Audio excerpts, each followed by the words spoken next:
Hola, buenas tardes. En la clase de hoy vamos a hablar sobre los niveles funcionales del sistema nervioso. Si nosotros pensamos en el título, vemos que la palabra niveles nos da como una primera aproximación de la estructura del mismo. Ustedes ya vieron en anatomía las distintas estructuras del sistema nervioso y vieron del sistema nervioso central o el sistema nervioso en general, que se divide en sistema nervioso central y sistema nervioso periférico. Lo que vamos a hacer hoy referencia fundamentalmente es al sistema nervioso central. Ustedes ya saben, como decíamos recién, por anatomía, que el sistema nervioso central está dado por todas las estructuras que están dentro del cráneo, que tenemos la corteza cerebral, el mesencéfalo, el tronco cerebral, dado por la protuberancia y el bulbo, y luego continúa la médula espinal que atraviesa en el interior de toda la columna vertebral. Esas estructuras, si bien anatómicamente son distintas, también fundamentalmente por cirugía experimental y por muchos modelos experimentales en animales, se ha tratado de verificar algunas funciones específicas en cada uno de esos niveles, que eso es lo que vamos a tratar de desarrollar muy brevemente en la clase de hoy. Si nosotros vamos a cualquier repartición pública o alguna empresa o algún tipo de organización, vemos que en la base estructural existe lo que se llama el organigrama.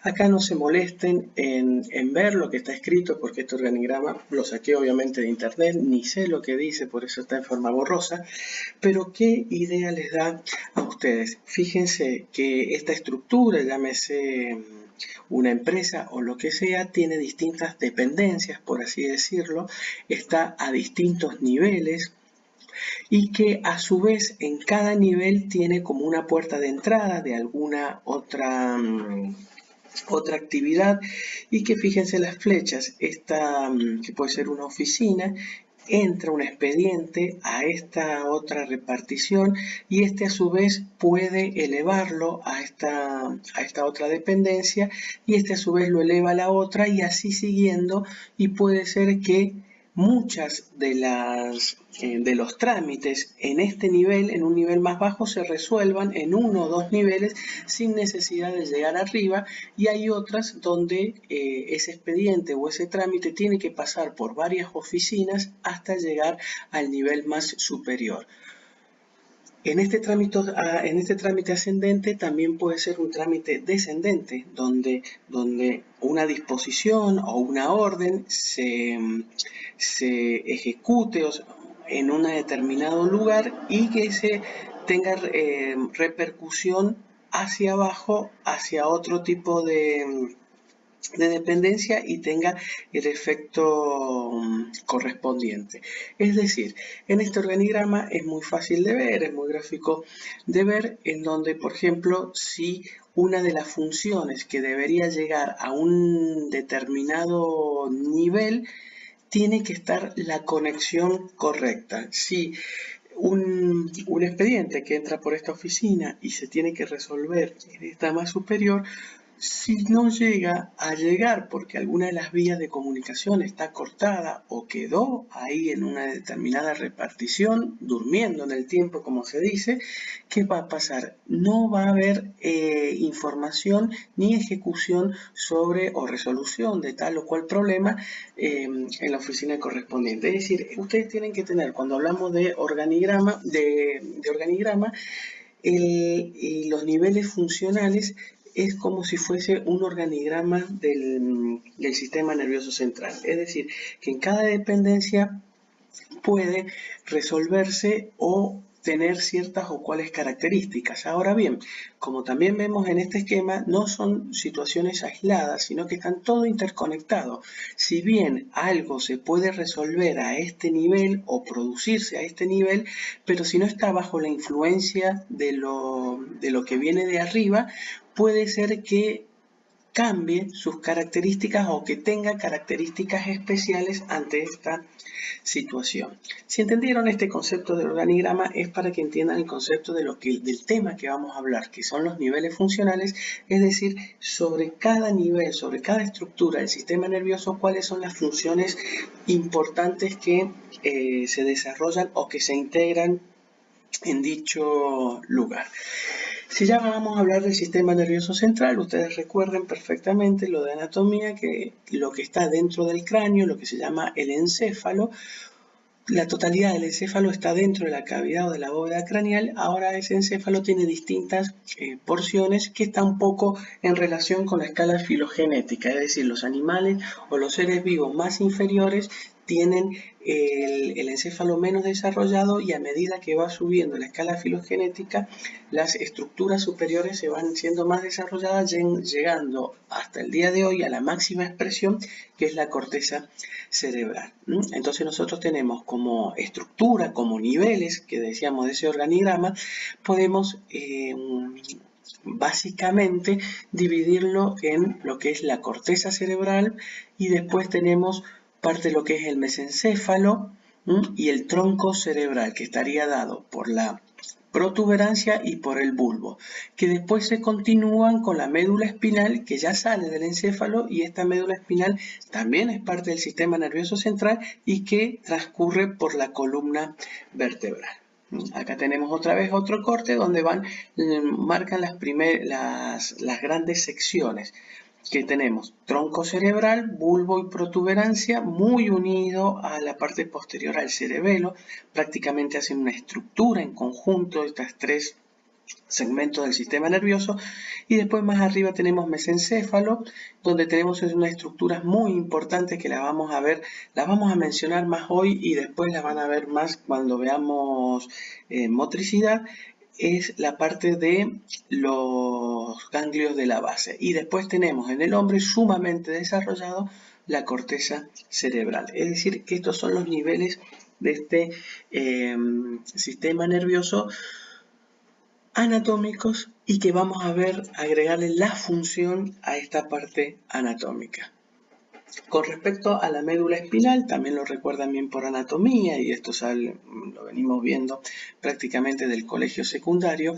Sabemos que la médula espinal es un trayecto, es una columna de comunicación. A través de la médula espinal descienden haces, bajan las órdenes de esos niveles superiores y van hacia las distintas oficinas, como dijimos. Acá serían los distintos segmentos que tiene la médula espinal. Acuérdense, los 8 cervicales, los 12 torácicos, los 5 lumbares, los 5 sacros, y que en su trayecto también llevan información ascendente, es decir, pueden entrar a ese tipo de información por los nervios raquídeos más inferiores, y algunos de ellos y muchos de ellos terminan en estructuras superiores, como puede ser cerebelo, bulbo, protuberancia, mesencéfalo, ganglio de la base, tálamo o la corteza cerebral. Es decir, que la médula es una vía de comunicación con haces descendentes. Ya sabemos que todos los haces descendentes son motores, y haces ascendentes que son sensitivos, que ustedes ya vieron un poco la distribución cuando vieron la sensibilidad.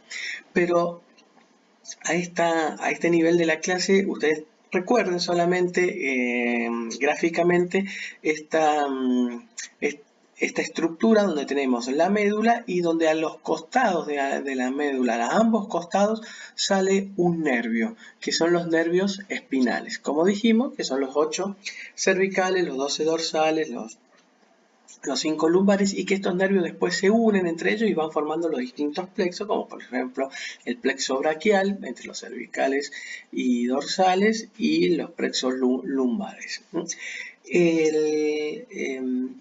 Y este es un corte transversal. Esto es muy importante que ustedes lo retengan ahora como aproximación, como idea. Es un corte transversal o axial de la médula, donde acá nosotros tenemos las raíces anteriores, y acá tenemos las raíces anteriores, que son las raíces motoras, y acá tenemos las raíces sensitivas, que son las posteriores. Estas dos raíces se unen en la periferia y cuando salen, apenas salen de la estructura ósea de la vértebra y forman los nervios. Es decir, que cada nervio espinal tiene dos raíces. Una raíz anterior, que es siempre motora, y una raíz posterior, que es sensitiva. A su vez, como es un corte transversal, vemos distintos haces. Acá vemos, fíjense, esto que está graficado en rojo, en amarillo, en los distintos grises, en azul. Son distintos haces, que son axones, que pueden tener una dirección ascendente, es decir, que son sensitivos. Si tienen una dirección ascendente, entran todo por la raíz posterior. Y algunos de estos haces pueden tener una dirección descendente, es decir, que viene de los centros superiores, y a medida que van encontrando el nivel van haciendo sinapsis con la motoneurona alfa, algunas, y salen por la raíz anterior, que es la raíz motora. Entonces, esta es la estructura que tenemos en la médula. En distintos segmentos de la médula puede ir cambiando, pero básicamente ustedes tengan que tener este recuerdo, que tienen que tener que van haces, que van cordones, más o menos bastante bien distribuidos, bien identificados, y que estos cordones llevan información de la periferia al sistema nervioso central o a los niveles más superiores del sistema nervioso central, que son los sensitivos, y a la inversa. Traen información de los sistemas, de las estructuras o de los niveles del sistema nervioso central más superiores hacia la médula, que son del punto de vista motor. En esta otra diapositiva vemos lo que también ya seguramente vieron en primer año en anatomía, en donde fíjense que hay una distribución, también hay un ordenamiento de la distribución especialmente sensitiva de la médula espinal, de los nervios sensitivos y de la inervación donde se distribuye en la superficie del cuerpo. Acá tenemos la parte posterior izquierda y acá tenemos la parte anterior de este hombre, y que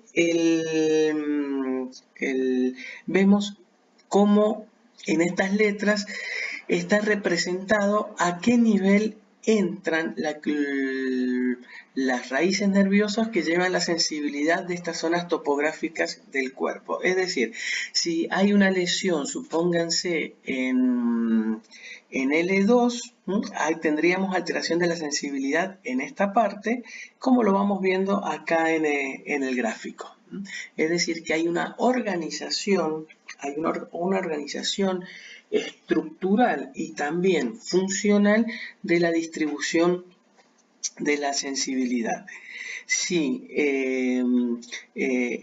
dicho de otra manera, la sensibilidad de esta zona del hombro, fíjense, de esta zona posterior del hombro, tiene su vía de entrada a través del nervio cervical 3 y 4. Es decir, que no puede entrar por otro lado, sino que las terminaciones nerviosas de las dendritas, donde están los receptores de sensibilidad, de los distintos tipos de sensibilidad, como frío, calor, dolor, presión, vibración, de esta zona del hombro, entran por C3 y C4. Y así podemos tener un pantallazo o un seguimiento. ¿Qué nos quiere decir esto? Que hay una organización, que hay un organigrama de los distintos segmentos de la médula que corresponden a distintos segmentos de la sensibilidad del cuerpo. Y así como pasa en la sensibilidad, fíjense que acá lo tenemos mejor. Acá tenemos los distintos nervios cervicales de C1 a C8 y tenemos toda la parte de los nervios torácicos de los 12.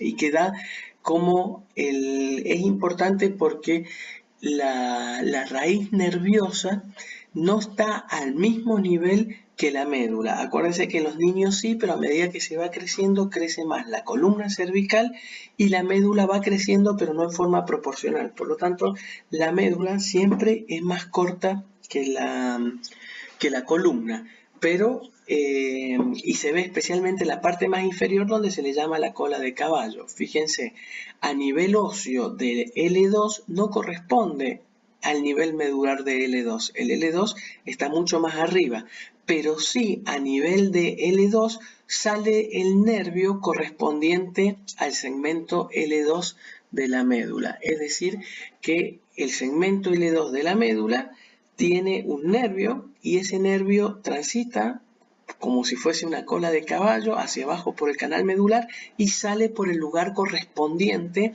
u homónimo al segmento medular.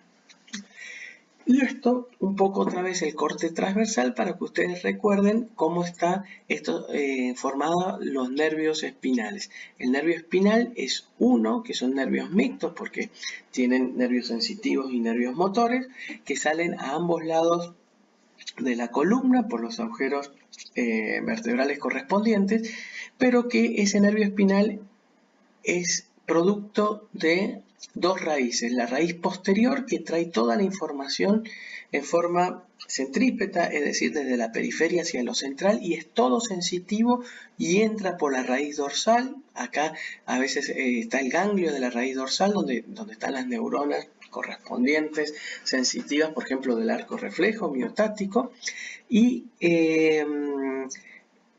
después, según sea el destino de lo que entra, de la vía nerviosa que entra por la raíz posterior, puede subir si es sensitiva por el cordón posterior, puede cruzar como por el anterolateral, o si viene del uso muscular, hace sinapsis directamente con la motoneurona correspondiente. Es decir, cada modalidad, cada característica del nervio sensitivo va a seguir su camino de acuerdo a la estructura que continúe dentro de la médula. Por eso la médula es un centro de conexión permanente y también de integración. Y con respecto a lo motor, también vemos que también hay una organización motora de los nervios motores, de las raíces anteriores, que después van formando los nervios motores, que es lo que ustedes vieron por anatomía, y vieron que la inervación del brazo, del miembro superior, viene de toda la confluencia del plexo braquial, que está dado especialmente entre las cervicales y las primeras dorsales, y de ahí sale toda la inervación homolateral hacia el hombro y hacia el miembro superior, la parte del tórax por algunos nervios intercostales y la parte del miembro inferior y de pelvis especialmente por los plexos lumbares que van convergiendo y van dando en forma simétrica la inervación motora. Entonces nosotros tenemos que, si queremos mover los brazos o mover los brazos, tenemos que tener las conexiones que salen de la cabeza o del encéfalo que descienden por el cráneo y que van haciendo sinapsis ahí nomás, en los primeros segmentos medulares, ¿sí? Las fibras que van a producir inervación de los miembros inferiores transitan por la médula y van haciendo sinapsis a nivel de los niveles lumbares o más inferiores correspondientes para dar la inervación de los miembros inferiores. Es decir, con esto que hemos visto, que hay una organización, un somatotopismo que se llama, una organización tanto en lo sensitivo como en lo motor. Hay niveles, hay como si fuese un organigrama. Vimos sensitivo y vimos motor. Y para complicarla un poco más, vamos a ver que también en la médula hay neuronas, no solamente sensitivas y motoras, sino que también hay otro tipo de neuronas que forman parte del sistema nervioso autónomo, tanto simpático como parasimpático, y que fundamentalmente está dado en la médula espinal, en la parte especialmente dorsal.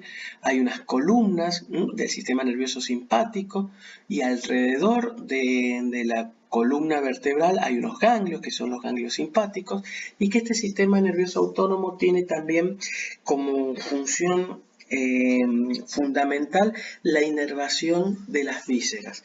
Entonces, fíjense que acá en la médula, en la parte dorsal especialmente, está representado en estas cadenas, que son los ganglios simpáticos, y van viendo que inervan vísceras, como puede ser el corazón, como puede ser el pulmón, estómago, páncreas, duodeno, glándula suprarrenal, colon, vejiga, y que en la parte más sacra, en la parte final, hay también neuronas, pero que corresponden al sistema nervioso parasimpático, especialmente que también regulan la parte final del intestino grueso y y de vejiga y del sistema urinario, regulando así los esfínteres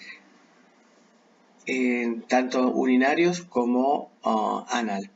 Y el sistema parasimpático, especialmente en la parte superior, viene del par craneal, que es el décimo par. Es decir, que la inervación parasimpática de las vísceras no proviene de la médula, sino que viene del décimo par, que es el nervio vago, que inerva parasimpáticamente también a estómago, pulmón, corazón, duodeno, páncreas, suprarrenal, y a nivel del ojo y de la y glándula lagrimal a partir del tercer par.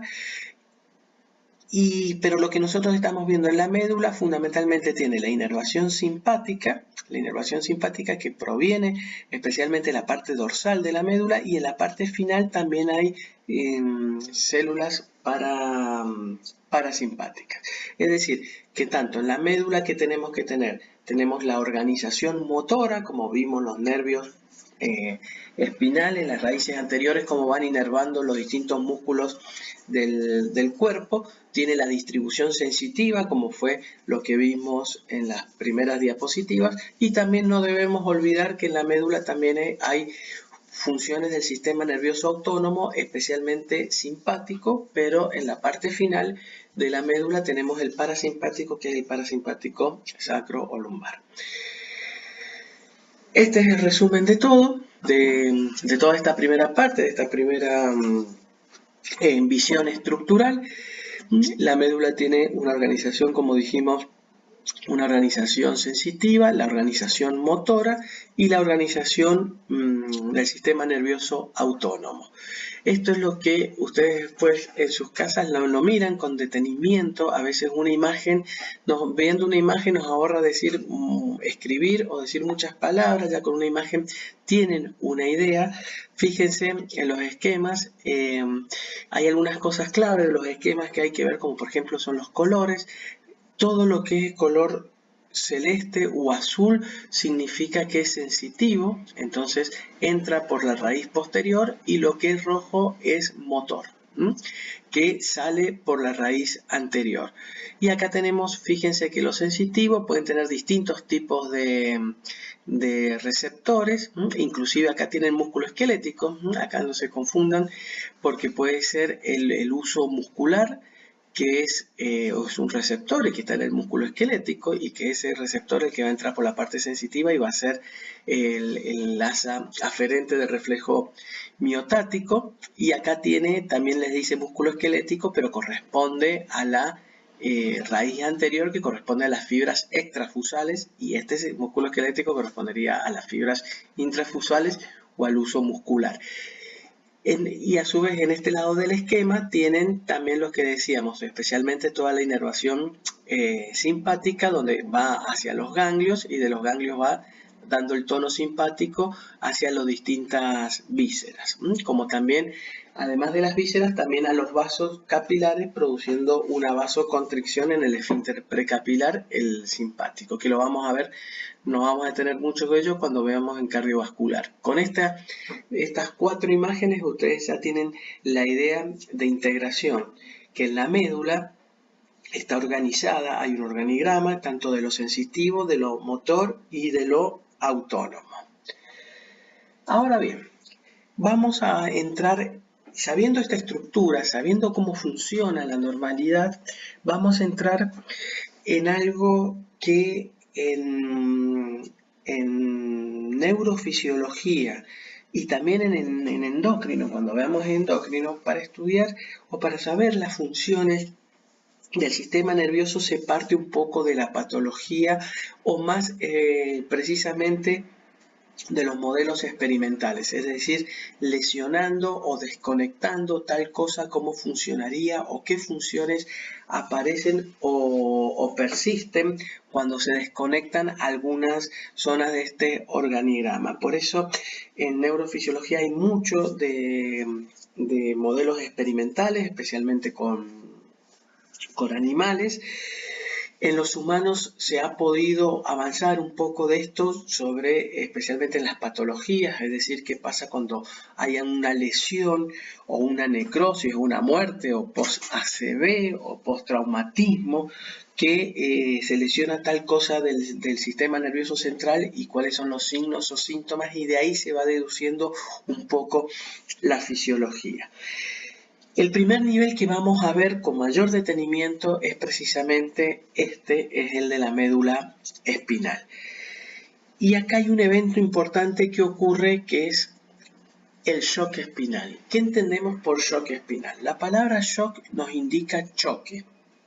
Cuando nosotros hablamos entramos en shock o está en shock, ¿qué imaginamos? Es como un cambio, o que aparece un cambio, que aparecen signos, síntomas, aparecen características en forma aguda, en forma repentina, en forma por ahí inesperada. Es decir, cuando existe un cambio brusco, agudo, inesperado, de alguna situación, aparecen una serie de síntomas en forma inmediata. Eso es lo que nos da la palabra shock. Y espinal, la palabra espinal, ¿a qué se refiere? Se refiere a los fenómenos espinales que ocurren cuando pasa esa situación de forma inesperada y brusca. ¿Cuándo ocurre esto? Fundamentalmente cuando existe una lesión espinal, una lesión y una sección espinal en forma brusca. ¿Cuándo ocurre eso? Y la causa más frecuente es la traumatología, es la parte de la accidentología. También puede ser una compresión por una artrosis, por una hernia de disco, que si ustedes tienen algún familiar o alguien que empieza con un dolor, pero que no es shock espinal, ese es un síndrome, una radiculopatía, pero que aparece algo agudo y que aparece algo referido a la médula espinal. Si nosotros tenemos, y vamos a hablar fundamentalmente del shock espinal, que es una desconexión total de la médula de los centros superiores, como vamos a ver dentro de un rato, tenemos que hablar de algo fuerte, algo brusco, algo inesperado, y acá el gran capítulo tenemos los accidentes. Todo tipo de accidentes muy comunes, accidentes en moto. Fíjense el cuello, la dorsiflexión y la flexión, es decir, el cuello que se va para atrás y se va para adelante cuando es empujado bruscamente, como puede ser en un accidente de tránsito. Por eso tenemos el cinturón de seguridad que nos protege cuando choca y el auto viene a 50, 60 kilómetros y choca y pasa esa inercia cero. El cuerpo sigue a 50 o 60 kilómetros de velocidad, que está detenido por el cinturón de seguridad por delante, y atrás es muy importante el cabezal, porque si no, que limita la extensión del cuello por el golpe, porque golpea sobre el cabezal. Estos movimientos excesivos de dorsiflexión pueden producir lesión en la médula.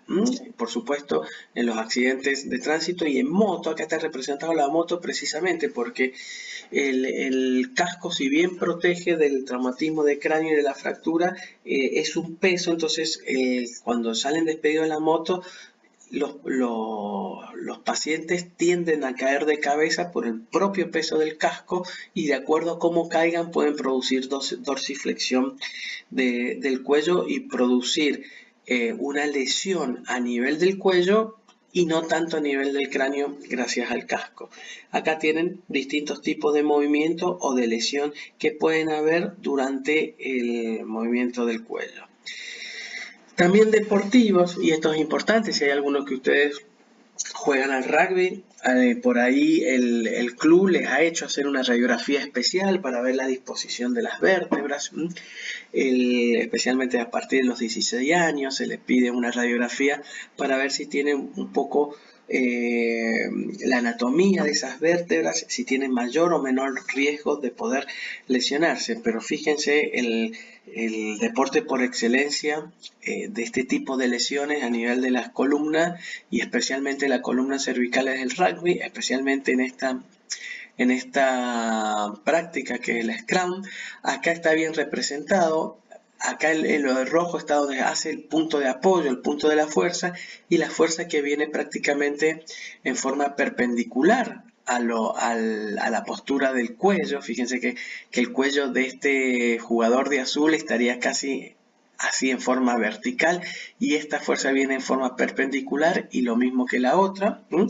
Acá tenemos el típico scrum, y esta foto me pareció muy interesante. Es una foto tomada desde abajo, fíjense, y miren en este jugador de azul cómo está ese cuello, que tiene una dirección más bien horizontal, media inclinada, pero si esta fuerza y esta cabeza, por esta fuerza, tiene este tipo de desplazamiento hacia abajo, puede producir algún tipo de lesión en esa columna cervical. De todas maneras, no los quiero asustar, está bien preparado, si está bien armado, prácticamente el riesgo es cero, pero es una de las lesiones que no se ven frecuentemente, pero que cuando se ven en el deporte tienen mucho que ver con este tipo de práctica.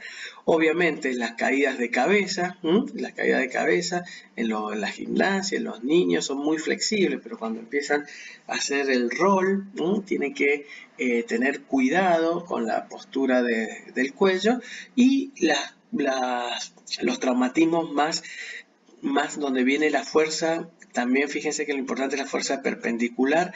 En una caída de espalda puede lesionar, a lo mejor no tanto ya la parte cervical, puede sí lesionar la parte craneal, un traumatismo de cráneo, pero sí puede lesionar la parte de la columna dorsal. Es decir, el cuello se da más por la dorsiflexión, y la parte dorsal se da por un traumatismo más brusco, más violento sobre una superficie dura, o que caiga sobre una piedra. Supónganse, cae sobre la superficie de la piedra, entonces la piedra impacta, y los extremos que quedan fuera de la piedra hacen como una convexidad, y que pueden producir una lesión medular. Y acá tenemos, fíjense, en esta resonancia magnética tenemos una columna con una médula totalmente normal. Vamos a ver, si quieren se la marcamos. Fíjense, acá tienen la médula perfectamente, la médula que va por ese trayecto, y acá tenemos cómo se ve bien la lesión medular. Fíjense qué ideas les viene a la cabeza con esta lesión. Una lesión muy brusca, una lesión a nivel dorsal. Acá está pulmón, está corazón, acá tenemos los pulmones, esta es la parte torácica. Debe ser a nivel de 5, de 6, habría que contar bien, o quizás un poquito más bajo, de 6, de 7. ¿Qué es lo que les viene a la mente inmediatamente acá? Lo que más le viene a la mente inmediatamente acá, ¿qué es lo que es? Es una interrupción. A esto se llama una sección medular completa. Y eso es lo que en los modelos experimentales se secciona la médula de distintos animales y se ve qué efectos ocurre. Esto se ve en los humanos, por supuesto que no es experimental, pero se ve y es en el trauma. Y ustedes lo pueden ver en una cancha de rugby, lo pueden ver en una cancha de cualquier tipo de deporte que haya tenido un traumatismo, o en la calle. Y por ser personal de salud tienen que tener estos conocimientos bastante presentes, porque pueden ser habituales. Volviendo al tema, acá ¿qué es lo que vemos? Vemos una sección total de la médula. Esa sección total de la médula implica una interrupción total ¿de qué? De información que viene desde arriba, que es motora, y de información que viene desde abajo, que es fundamentalmente sensitiva. Esta información motora, a los nervios que salen por encima de la sección, no va a tener mayores cambios. Ahora, esta información motora a los nervios que salen por debajo de la lesión está interrumpido, por lo tanto acá sí va a haber alteración. Lo mismo que lo sensitivo. Lo sensitivo que viene desde acá abajo y acá está interrumpido, a nivel superior no va a recibir absolutamente nada. Le vamos a hacer un signo de pregunta. No va a recibir nada. Y sin embargo, lo sensitivo que entra por encima de la lesión sí puede ser perfectamente percibido. Es decir, si nosotros tenemos en cuenta la diapositiva anterior donde teníamos la médula, que era el canal de comunicación y la función que tenía motora, sensitiva y los distintos niveles, esa organización que dijimos, es muy fácil de interpretar esto. Por lo tanto, cuando se produce la lesión, inmediatamente es un shock. Una cosa imprevista, aguda, muy rápida y produce la sección medular, inmediatamente aparece lo que se llama el shock medular. Y ese shock medular, ¿qué es lo que aparece? ¿Cuáles son los signos y los síntomas que aparecen bruscamente? Son estos 4 componentes: anestesia, parálisis, arreflexia e hipotonía muscular. ¿De dónde? De los niveles por debajo de la lesión. Recuerden bien la distribución de la médula. Acuérdense que la médula es más corta que la columna, pero que la distribución está a nivel de la... Por eso ocurre lo de la cola de caballo. Pero si ustedes tienen una lesión acá a nivel dorsal, como esta es otra. La otra era muy evidente, la anterior es muy evidente, pero acá si la miramos con detenimiento, fíjense cómo hay una interrupción de la médula. Ahí hay una interrupción de la médula. Acá también hay una interrupción de la médula. Por lo tanto, podemos decir que este shock medular va a haber anestesia ¿de dónde? De los segmentos territoriales, de los segmentos así organizativos. ¿Por debajo de qué? Por debajo del corte. La sensibilidad no va a llegar hacia la corteza. Va a haber trastornos motores, que es la parálisis. ¿De dónde? De los segmentos motores por debajo del corte, porque la información motora viene de acá arriba y acá está interrumpida. Va a haber arreflexia, que es un fenómeno que ocurre, que ya lo vamos a ver por qué, y el tono muscular va a estar muy debilitado, prácticamente no va a estar debilitado, no va a haber tono muscular. Es decir, que si ustedes tienen una persona que tuvo un accidente en moto, tuvo un accidente en el deporte o donde sea, y ustedes presumen que puede haber tenido un traumatismo de columna con una posible lesión medular, tienen que ver si inmediatamente ha entrado en shock medular. ¿Qué les puede decir el paciente? Que por ahí no siente las piernas. Si es a nivel lumbar, no siente las piernas, según el nivel donde sea la lesión, no las puede mover, hay parálisis, hay anestesia, no siente las piernas. Si ustedes le tocan y le quieren hacer los reflejos, le pinchan los pies o le pinchan las piernas, no hay reflejo de retirada, no hay un reflejo flexor, no se mueven. Y si le tocan los músculos, lo van a tener con una hipotonía muscular, es decir, son músculos hipotónicos, músculos blandos. Si ustedes en algún momento presencian eso, pueden decir que este paciente está en shock medular. Es decir, que hay una lesión o una compresión, después se verá si una lesión definitiva o no, una compresión a nivel o lesión a nivel medular. Una situación sumamente grave y donde hay que tener ciertos cuidados para no producir más daños del que se produjo. Entonces, es muy fácil explicar la anestesia. Ustedes ya vieron en la semana pasada, vieron el tema de sensibilidad. Vieron que la sensibilidad es, hay distintas vías de sensibilidad, distintas modalidades de sensibilidad. Tenemos dolor, tenemos frío, tenemos calor, tenemos presión, tenemos tacto, tenemos vibración. Es decir, hay distintas modalidades o tipos de sensibilidades y cada modalidad o tipo de sensibilidad tiene un determinado receptor que es específico para una determinada energía. Por ejemplo, el receptor del calor para un aumento de la temperatura, el del frío para una disminución de la temperatura, el dolor generalmente son mediadores químicos que se dan en la inflamación, los propioceptores que están en la articulación, es decir, hay una serie de receptores específicos y que siguen una vía específica, y lo importante para interpretar ahora, sin entrar en tanto detalle, es que para la percepción de la sensibilidad, es decir, para que nosotros percibamos el frío, el calor, el dolor, la vibración, el tacto, para que nosotros seamos conscientes de esa sensación que es la percepción, ese potencial de acción iniciado en la periferia, como puede ser acá en un estímulo, un determinado estímulo que se estimula un determinado receptor y que entra por la raíz posterior, ese receptor, ese potencial de acción originado en el receptor tiene que llegar sí o sí a la corteza motora, perdón, a la corteza sensitiva, que según será la vía, será la corteza sensitiva, la somatosensorial 1, que es post-rolándica, que está detrás de la cisura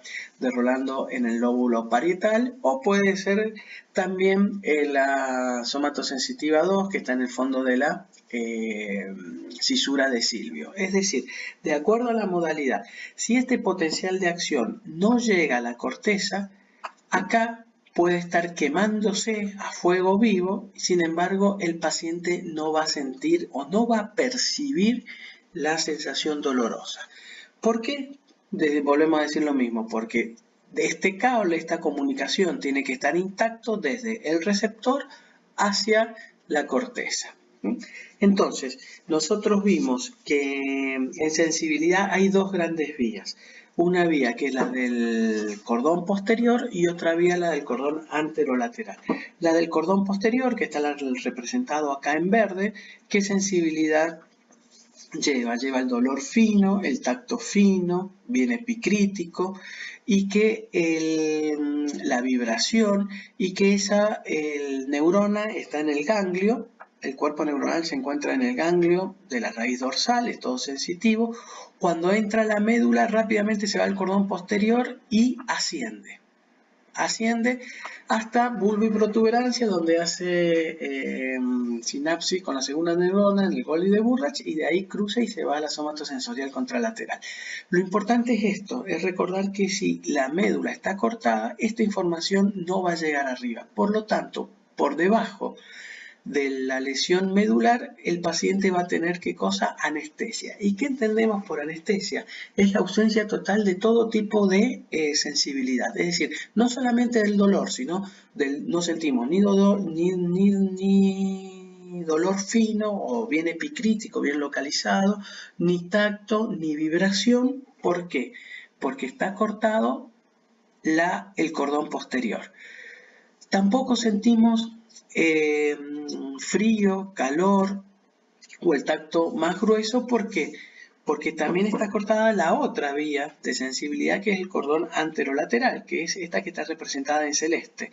Si acá tenemos un estímulo que es la temperatura y tenemos el receptor para la temperatura, serían las fibras celestes, el cuerpo neuronal lo tiene en el ganglio. Cuando llega a la médula, no sube inmediatamente por el cordón posterior como la otra modalidad, sino que hace sinapsis y cruza hacia el otro lado y sube por el cordón, ¿qué cosa? Anterolateral. Que este cordón anterolateral sube hacia los centros superiores, hacia el tálamo también, hace relevo en el tálamo, y que este produce o lleva la sensibilidad termoalgésica, más del dolor más crónico, del dolor más continuo, y la de la temperatura, de frío y calor. Y también, como vemos en este esquema, hay tractos que llevan información sensitiva al cerebelo, es decir, que las funciones cerebelosas también, o el cerebelo también deja de recibir distintas informaciones, especialmente la propiocepción a nivel de los tendones, de los músculos y de las articulaciones. Esto es muy fácil de interpretar. Si toda la sensibilidad tiene que para producir la percepción de la sensibilidad tiene que llegar a la corteza cerebral, todo esto está cortado por la lesión medular, por lo tanto el paciente va a tener anestesia en forma inmediata una vez producida la lesión medular por debajo del corte. Siguiendo este razonamiento, acá tenemos, fíjense, acá les puse para que ustedes repasen las dos vías que dijimos. Acá está la lesión, le he puesto en esta resonancia ahí la lesión, y acá tiene que, si esta lesión a este nivel, supónganse a este nivel, está interrumpida esta vía, que es la del cordón anterolateral, que es la que cruza, y a este nivel estaría interrumpida acá, que es la del cordón posterior. Por lo tanto, debajo del cordón posterior para acá, no va a sentir ni vibración, ni propiocepción, ni tacto fino, y por interrupción de esta vía del cordón posterior y de esta vía por interrupción del cordón anterolateral, no va a sentir el frío, el calor y otro tipo de modalidad que va por el sistema anterolateral. Es claro. Lo mismo pasa con la parálisis motora, con lo motor. En lo motor, nosotros acá tenemos un corte, un esquema de un corte axial de la médula, y cuando tenemos las partes motoras. Fíjense, en la parte motora tenemos especialmente la raíz anterior, donde están las motoneuronas alfa, que van a inervar a las fibras extrafusales de los músculos, y que estas motoneuronas alfa están con múltiples influencias, con múltiples sinapsis de tractos superiores. Acá tenemos un tracto superior muy importante, que es el córtico espinal. Fíjense, dice córtico espinal, es decir, que viene de la corteza hacia la espina, es descendente. Si es descendente porque viene de corteza hacia espina, es motor, y en la posición, el anterior, está dado por la posición que tiene en la médula, que es la parte anterior, y que organizativamente la parte anterior está más bien para lo motor que para lo sensitivo. Este tracto córtico espinal es muy importante porque es el que la semana que viene, cuando vean motilidad y toda la parte motora, van a ver que es el que da la movilidad voluntaria prácticamente de todo el cuerpo somático, a excepción de los pares craneales, porque los pares craneales salen directamente del cráneo, y ustedes saben que la inervación de los músculos masticatorios, que trata a través del trigémino, la mímica, el facial, el movimiento de la lengua, todo eso corresponde a los pares craneales, pero de este córtico espinal se introduce en la médula y desciende por la cara anterior de la médula, o por la parte posterior de la médula, da la inervación a todo lo que es los miembros superiores, tórax, abdomen y miembros inferiores. Obviamente que este tracto, que especialmente es el de la movilidad voluntaria, es cuando nosotros movemos las manos, movemos los brazos, empezamos a caminar, movemos las piernas, este tracto, si está cortado, va a hacer sinapsis con las motoneuronas que están sobre el corte, sin tener tanto trastorno motor, pero ya al estar cortado, ya por debajo del corte, esta motoneurona no va a tener la influencia de esta vía superior, por lo tanto no va a tener movilidad voluntaria, y eso explica la parálisis. Eso explica cuando ustedes le dicen al enfermo, al paciente o al accidentado, que está lúcido, porque a lo mejor no tiene un traumatismo de cráneo, le dicen mover las piernas, y él no puede mover las piernas, si en el caso que sea lumbar. Si en el caso que sea cervical, capaz que no puede mover, obviamente, ni las piernas, pero ni los brazos, porque la inervación motora sale del plexo braquial. Por eso es muy importante. Y fíjense que este tracto córtico-espinal anterior tiene distintos haces, como les dice acá, pero es fundamentalmente a nivel voluntario. Y después tienen otros tractos córtico-espinales. Fíjense que viene corteza espinal, que puede ser lateral. Tienen otro que se llama retículo espinal. Fíjense que no viene de la corteza y no viene de los centros muy superiores, sino que vienen de otras zonas del mesencéfalo, como puede ser la sustancia reticular en el bulbo, protuberancia y mesencéfalo, o del ganglio rojo, o que se llama rubro espinal, que viene del mesencéfalo. Es decir, cuando vean motor van a ver que hay muchas estructuras por debajo de la corteza que también mandan haces descendentes y que están más en relación a la postura, al control de la postura y del movimiento, mientras estos haces espinales anteriores más a lo voluntad y esto más a lo involuntario. Esto es lo que hace que, por ejemplo, si nosotros ahora estamos sentados o parados, nuestro cuerpo tenga un determinado tono, músculos del cuerpo tengan un determinado tono para mantener la postura, que son sobre influencias subcorticales. Y si nosotros queremos voluntariamente mover alguna parte de nuestros cuerpos, va más por la parte anterior. Eso lo van a ver bien en la clase siguiente de lo que es motricidad, pero en esta clase ustedes recuerden que todos esos haces que vienen de los centros superiores, de ese organigrama superior que daba la información y la orden del movimiento, si está interrumpido por debajo del corte no llega y sí existe entonces la parálisis motora. Acá tienen la vía piramidal, que es la que van a ver, ves que salen de la corteza, van por muchos haces, atraviesan mesencéfalo, atraviesan bulbo, protuberancias, bulbo, en el bulbo se cruzan, el 80% se cruza, desciende por el cordón anterior y el otro 20% va por uno de los haces, eso que le decía en la otra diapositiva, que es más bien el lateral.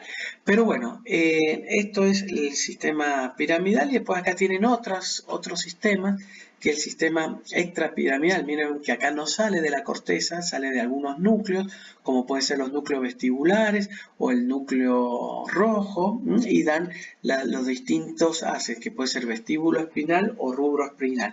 Sea cual sea, todos estos haces que descienden están cortados. Están cortados, por lo tanto la influencia de todos estos centros superiores en la parte de acá baja no llega y vamos a ver qué consecuencias tiene eso. Por lo tanto, es fácil interpretar hasta ahora lo que es el producto de la anestesia, por qué se produce la anestesia y por qué se produce la parálisis motora por debajo de la médula, es decir, en las regiones tanto motoras como sensitivas por debajo de la lesión medular. Un tema importante e interesante que aparece es la arreflexia. ¿Qué significa la reflexia? La ausencia de los reflejos. Ahora bien, cuando nosotros estudiamos reflejos y cuando ustedes tuvieron la clase de reflejos, vieron el arco reflejo. El arco reflejo, en este caso, hemos puesto un arco reflejo miotático, podría haber sido también el flexor, pero lo importante del arco reflejo, como ustedes dicen, tienen el receptor, la vía aferente, el centro integrador, que es donde se conecta lo sensitivo con lo motor, y tienen también la vía eferente y el efector, que son los músculos correspondientes. Ahora bien, este arco reflejo, si el corte está por acá, el corte es un corte casi tangencial, es un corte casi perfecto que divide en dos mitades, este arco reflejo no estaría afectado. ¿Por qué? Porque si se cortó acá, lo que se cortó fueron las comunicaciones que vienen de arriba, los haces, y las comunicaciones estas, que viene la columna posterior que va hacia arriba. Acá está cortado y esta no desciende, ¿no es cierto? Acá tenemos la columna posterior, supónganse, que es motora, pero esto está cortado. Pero el arco reflejo se mantiene intacto. Por lo tanto, si acá viene un estímulo doloroso, el paciente les dice que no siente las piernas, y ustedes lo pinchan, lo pellizcan, le hacen un estímulo doloroso, el paciente seguiría un arco reflejo que no es este, sería el arco reflejo del flexor, que es polisináptico, que ustedes ya vieron, pero el paciente, si el arco reflejo estaría intacto, el paciente podría tener la respuesta. Sin embargo, no tiene la respuesta. Y eso hizo pensar mucho. Es decir, si el arco reflejo está intacto, la vía está intacta, ¿por qué cuando se estimula no sale la respuesta? ¿En cuándo qué? Cuando se produce el shock medular que interrumpen la vía ascendente y la vía descendente. Entonces, ¿cómo se interpreta o qué es lo que se ha verificado? ¿Por qué no aparecen los reflejos? Este reflejo o esta motoneurona, las motoneuronas alfa, permanentemente están bajo la influencia excitatoria extrapiramidal. ¿Vieron de la motora que nosotros dijimos?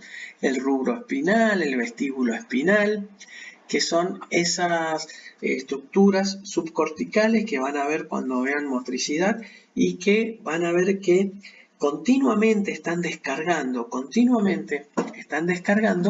y que produce sobre la motoneurona alfa una excitación, es decir, que continuamente la está despolarizando.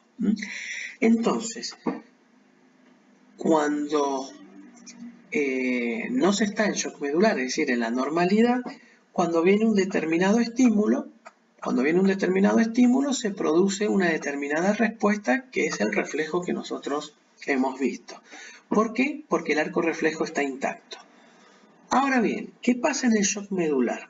En el shock medular pasa que cuando estas influencias se interrumpen por el shock medular, porque está el corte, porque se produjo el corte, ¿qué ocurre? Esta despolarización o esta motoneurona que continuamente estaba despolarizada, excitada por estas influencias, al no estar excitada, ya esta motoneurona se produce una hiperpolarización. Es decir, su potencial de membrana se hiperpolariza y se aleja mucho del potencial umbral, que es cuando llega al umbral y despierta el potencial de acción y produce la respuesta. Por lo tanto, el estímulo que antes producía la respuesta sigue estando, pero ¿qué pasa? No llega al umbral. ¿Por qué? Porque parte de un piso más abajo, porque esta neurona está hiperpolarizada. ¿Y por qué está hiperpolarizada? Porque esta influencia excitatoria extrapiramidal que la despolarizaba no está más. Entonces, este estímulo produce la liberación de los neurotransmisores, produce la despolarización de esta célula, pero como parte de una hiperpolarización, parte de un piso más abajo, ese estímulo que antes llegaba al umbral, ahora no llega al umbral, y como no llega al umbral, no hay respuesta. Entonces, esa es la explicación de por qué, a pesar de estar el arco reflejo intacto, estructuralmente está intacto el arco reflejo, pero el acto reflejo no está intacto. ¿Por qué? Porque en el acto reflejo esta motoneurona tiene una constante influencia de estos centros superiores que la va despolarizando. Entonces, al ir despolarizándola, este estímulo producía la liberación de los neurotransmisores y llegaba al umbral. En este momento, donde está hiperpolarizada por ausencia de esta influencia excitatoria extrapiramidal, si bien el arco reflejo actúa y se libera el neurotransmisor, produce despolarización de la célula de la motoneurona, pero esa despolarización no es suficiente para alcanzar el umbral porque parte de una célula previamente muy hiperpolarizada. Entonces, esa es la explicación de por qué se produce la arreflexia durante el shock espinal. Y el último evento que tiene el shock espinal es la hipotonía. Dijimos que llegamos, vemos que no mueve las piernas, que no siente las piernas, la pellizcan, no tiene reflejo, y le tocan los cuádriceps o los muslos y van a ver que están como con blandos, que tienen poco tono muscular. ¿Y esto a qué se debe? Esto se debe al control del tono muscular que es por el sistema eferente gamma, que ustedes también ya lo vieron en la clase de reflejo, pero que acá vamos a recordar algunas cosas. Ese sistema eferente gamma se inicia a nivel del bulbo y protuberancia. Acá tenemos bulbo y protuberancia. En esta zona de bulbo y protuberancia están, en esa sustancia reticular, están distribuidas las motoneuronas, que son las motoneuronas gamma.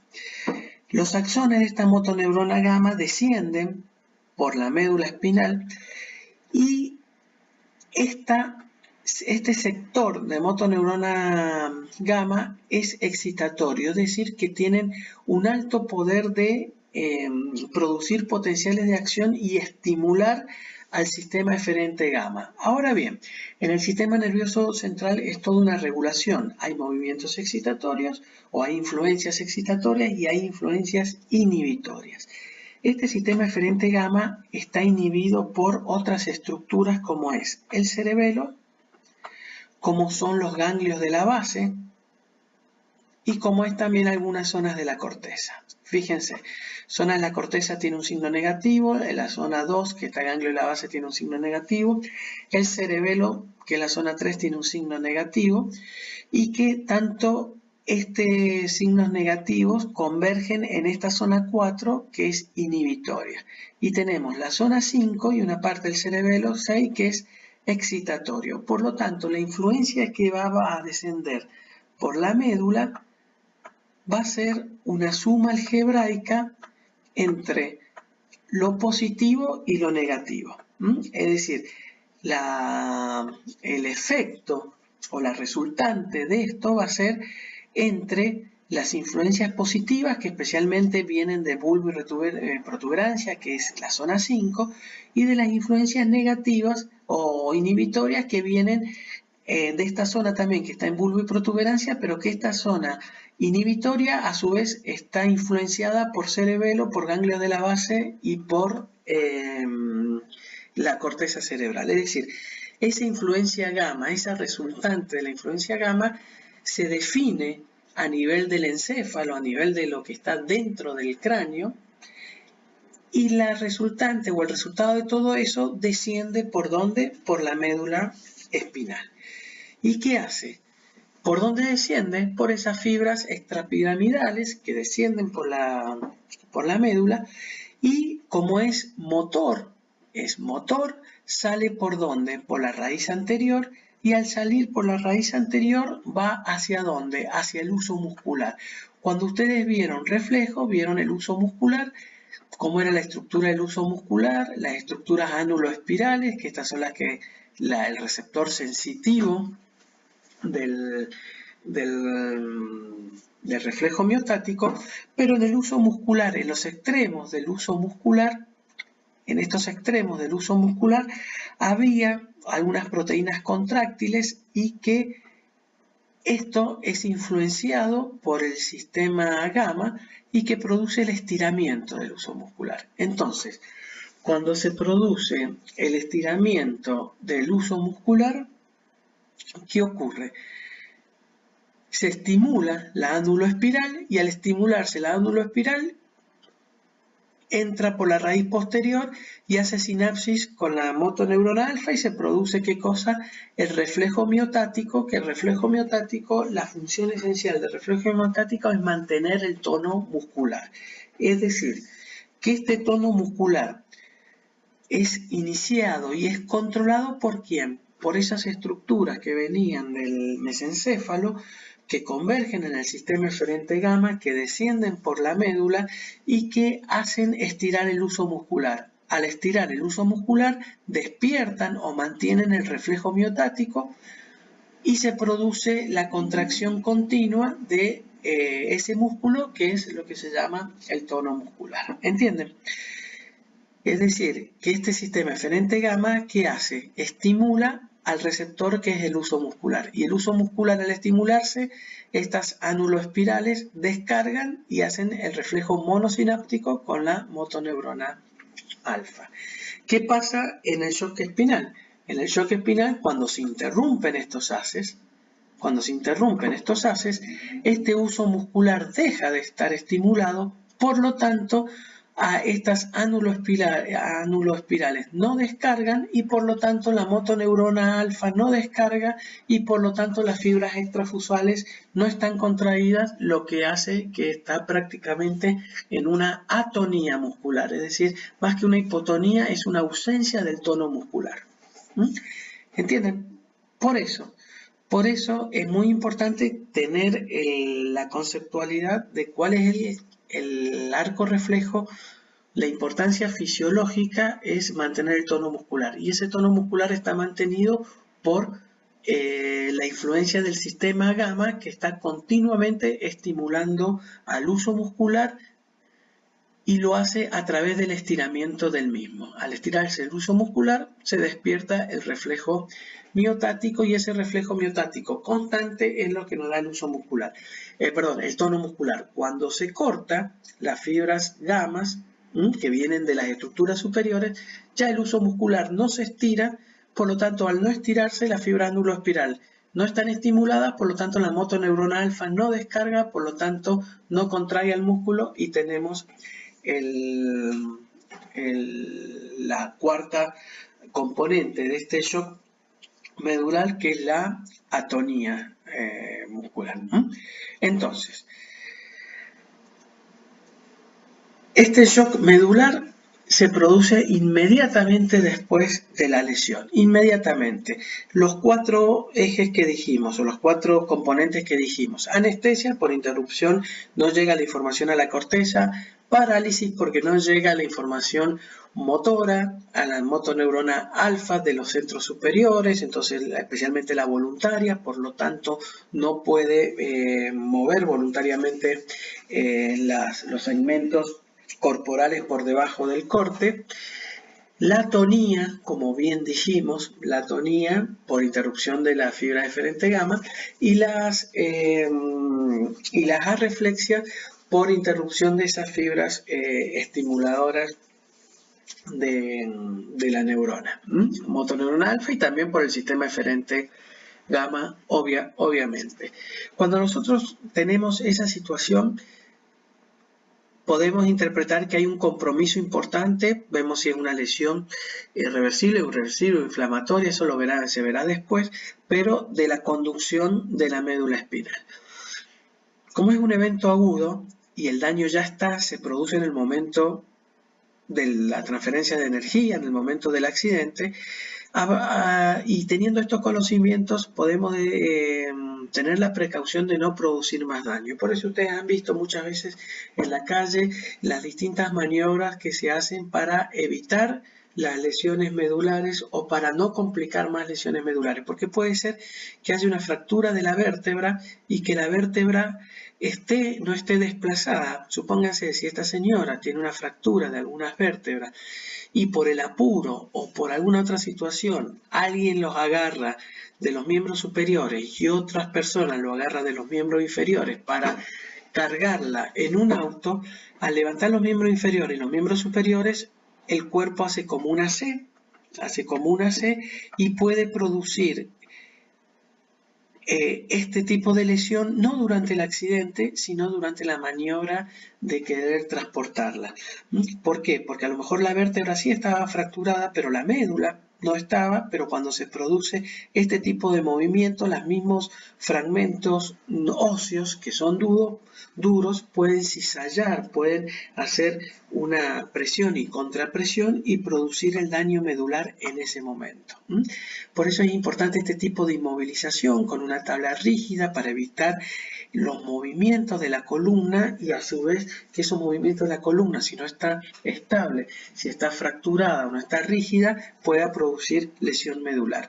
Lo mismo que acá en el cuello, van a ver que se pone el collar cervical, que ese collar cervical limita el movimiento de dorsiflexión que vimos a nivel del cuello, y que ese movimiento de dorsiflexión puede ser que si hay alguna lesión vertebral pueda producir en alguna maniobra de movimiento evitable, pueda producir la lesión medular. Por eso es que se pone el cuello. Y esto es muy importante, las lesiones medulares, si son altas o si son bajas. Si la lesión medular es por encima de C3, es decir, de cervical 3, que es sumamente alta, prácticamente el paciente fallece en el lugar porque hay una sección de los frénicos. La vía respiratoria, que vamos a ver que se inicia o que está a nivel de bulbo y protuberancia, descienden, y el diafragma, sí lo saben, que está inervado por los frénicos, y el frénico sale a nivel de C3 y C4 cervical. Por lo tanto, si la lesión está por debajo de C3 o C4, ya el nervio salió de la médula, va por el mediastino y llega al diafragma y tiene respiración espontánea. Si la sección medular es sumamente arriba, está interrumpida el axón que va a originar el nervio frénico, por lo tanto ya la respiración no se produce, y si sobrevive está condenado al uso del respirador de por vida, por lo menos hasta el día de hoy. ¿Estamos? Entonces, esto es lo importante que ustedes tienen que tener en la característica de la lesión medular. A veces se puede producir durante el accidente o durante alguna maniobra que produzca el movimiento de esas vértebras que no están estables y que pueden lesionar con mayor daño que el propio accidente en sí, que tiene esa estructura ósea que la protege. Ahora bien, ¿ese shock espinal es para siempre? Esas cuatro eventos que ocurren en el shock espinal no perduran siempre. El shock espinal es un estadio de tiempo que va desde que se produce el daño y aparece el shock espinal. Por eso decíamos que era un evento agudo, que era un evento imprevisto, un evento violento, brusco, y que los fenómenos aparecen inmediatamente. Y esos fenómenos, ese shock espinal va a terminar cuando aparece otra evolución, que es lo que se llama hombre espinal, en el caso de que sea un ser humano, o en los casos de animales de experimentación, que es el animal espinal. ¿Y qué es lo que aparece? ¿Cuál es el cambio que se produce? Y ahí podemos decir, salió del shock espinal y entró en el hombre espinal o en el animal espinal. El evento que aparece son los reflejos. La parálisis, la anestesia es de por vida, es decir, hasta el día de hoy no hay medicamento, no hay cirugía, no hay ciencia que vuelva a reparar y a conectar los cabos de los axones cortados durante el segmento o en el segmento correspondiente. Es decir, el corte de los haces no se repara. Y si se repara con una cicatriz, pero que funcionalmente es nula. Es como si ustedes cortan un cable con la tijera, pero para unir tienen que unir cobre con cobre para conectar un cable. Acá no. Es como si entre los dos cabos del cable le ponen una madera y lo unen, y la electricidad no pasa por la madera. Bueno, es lo mismo. Es decir, lo que es la anestesia, lo que es la parálisis, eso no se recupera más. Lo que sí aparecen con el tiempo son los reflejos. ¿Por qué aparecen los reflejos? Porque, como vimos, el arco reflejo está intacto. Lo que sí en un primer momento no aparece, porque todas esas influencias superiores desaparecen, pero después hay un fenómeno de adaptación, que es el que vamos a ver ahora, y que hacen que aparezcan los reflejos. Ese tiempo que dura desde que entró en shock espinal hasta que aparecen los reflejos va a depender de lo que se llama el grado de encefalización. ¿Qué es lo que es el grado de encefalización? El grado de encefalización está dado por el grado o por el nivel de desarrollo de las estructuras superiores que tenga esa especie. Por ejemplo, acá vemos en esta diapositiva, vemos que el encéfalo, el más desarrollado de todos, ¿cuál es? El del ser humano. Tiene una gran corteza cerebral, es el encéfalo más desarrollado. Fíjense, el de los monos tiene una corteza cerebral también menos desarrollada que en el humano, con menos pliegue, menos espesor. Acá tenemos otro tipo de monos, fíjense, que tienen, a medida de que la evolución filogenética va hacia abajo, el desarrollo de estas estructuras es menor. Por eso se le dice grado de encefalización, grado de desarrollo del encéfalo. Acá tenemos en un ave, prácticamente no tiene corteza cerebral, tiene muchos ganglios de la base, tiene ahí el cerebelo, tiene acá el tronco cerebral y después sigue con la médula. Un perro, fíjense, tiene su cerebelo, su tronco cerebral, su mesencéfalo, poca corteza, pero tiene un poquito de corteza. El gato tiene menos corteza, tiene el cerebelo muy desarrollado, vieron el gato como el equilibrio, y tiene el tronco cerebral. Es decir, si se secciona la médula de un ave, de un perro o de un gato, va a pasar lo mismo: arreflexia, parálisis, anestesia y la hipotonía.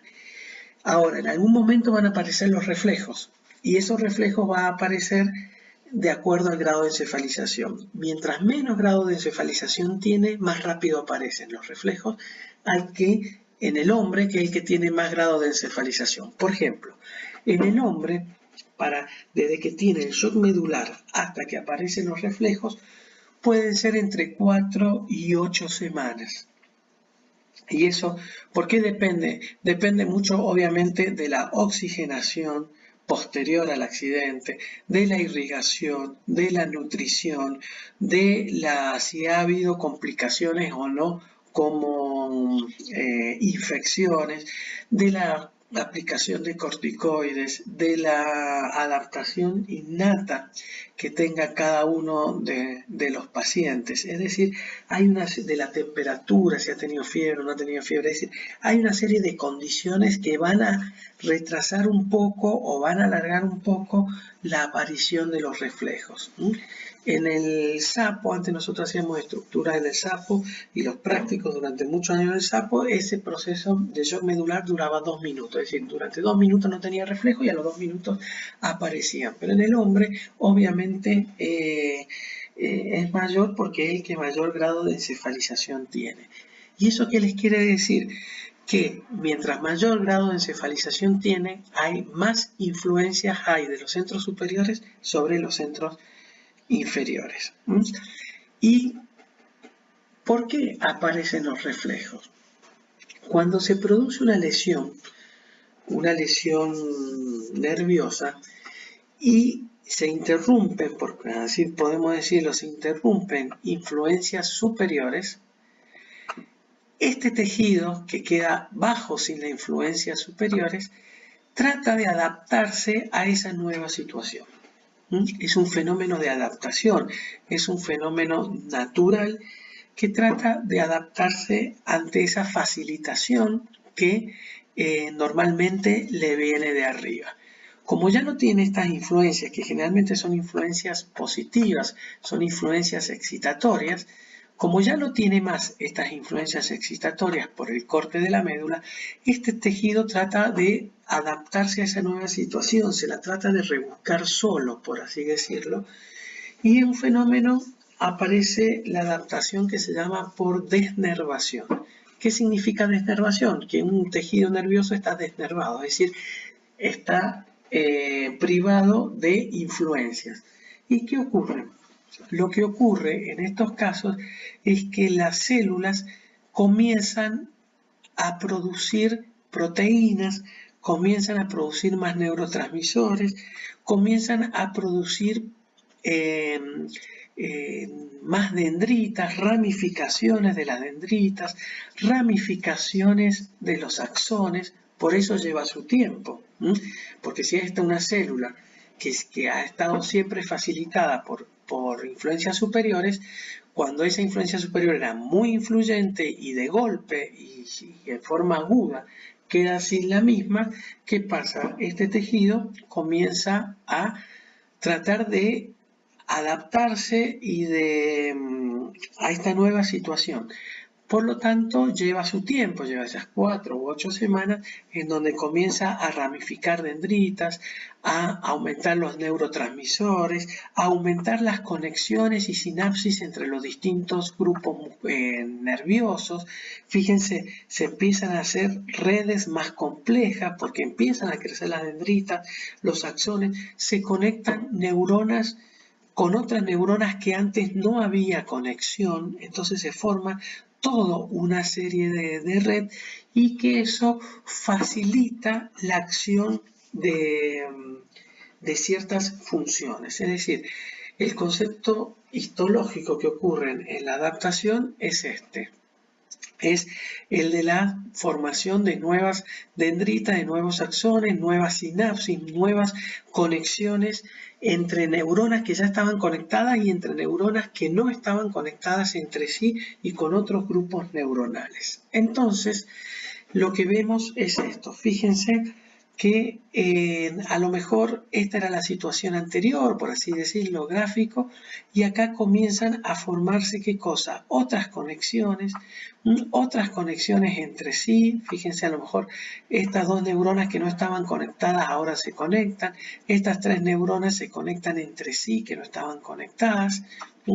Hay circuitos reverberantes, como eran lo que ustedes vieron en el reflejo flexor, especialmente los reflejos obviamente polisinápticos. Empieza a haber axones que tenían esta dirección, pero hay un brazo de un axón o una rama del axón que vuelve a esta situación y dan los circuitos reverberantes. Entonces forman, fíjense, estructuras sumamente complejas de una estructura natural, que esta estructura natural podemos decir que estaba bajo la influencia de estas estructuras superiores. Cuando estas estructuras superiores han sido cortadas, se la rebusca, como decimos, se adapta de esta manera, haciendo conexiones entre sí, haciendo conexiones entre los distintos grupos neuronales. Y aparece la hiperreflexia. Aparece la hiperreflexia. Entonces, si nosotros recordamos la situación previa, que es la situación de la hiporreflexia, dijimos que en la hiporreflexia acá teníamos las influencias que estimulaban y que esas estimulaban cuando estas influencias que estimulaban se cortaban, se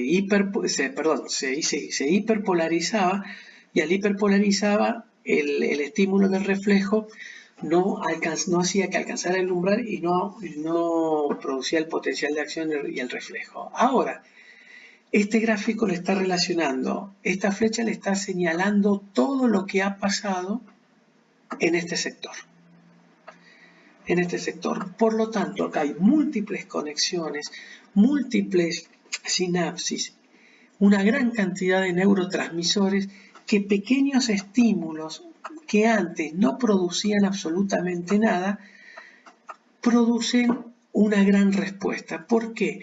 Porque gracias a estas múltiples conexiones, estas motoneuronas alfas que antes estaban muy hiperpolarizadas, ahora están sumamente despolarizadas por toda esta conexión y estos neurotransmisores, y están prácticamente muy cerca del umbral. Por lo tanto, pequeños estímulos producen grandes respuestas.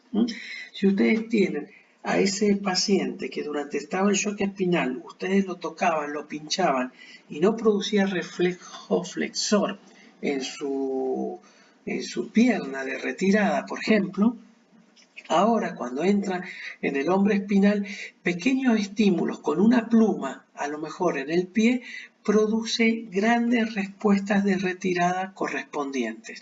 ¿Y eso por qué es? Porque ese estímulo, que prácticamente es insignificante, pero produce un potencial de acción y produce una gran liberación de neurotransmisores, y hay una nueva red de conexión muy compleja, muy amplia, lo que hace que el estímulo sea muy exagerado y permanentemente en el tiempo. A lo mejor lo tocan un poquito con una pluma en el pie y hace una gran retirada brusca de ese miembro inferior en forma involuntaria, ¿no? No voluntaria, porque la vía piramidal está cortada, y produce un gran tiempo de respuesta. Está durante varios segundos con la pierna retirada. Antes que ni al fuego respondía, ahora responde a pequeños estímulos. Y este es el gran cambio de lo que es la hiperreflexia.